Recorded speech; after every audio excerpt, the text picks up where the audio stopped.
So I posted a video earlier of these little fellas that I was making, seeing if anybody knew what they might be for.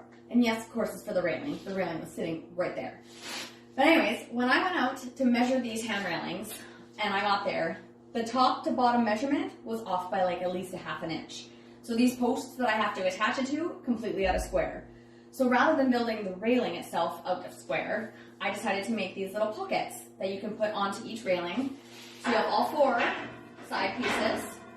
You measure your bottom height that you need it to be. Put these side pieces on here.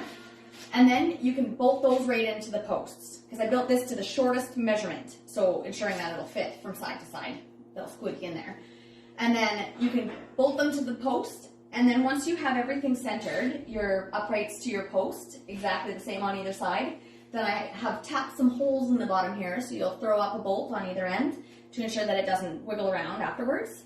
And then hopefully that will end up as good as it can be. Because sometimes when you work with other people's work that might not be perfect, you have to find your way to make it your own kind of perfect. Because if this has my name on it, I want it to look perfect.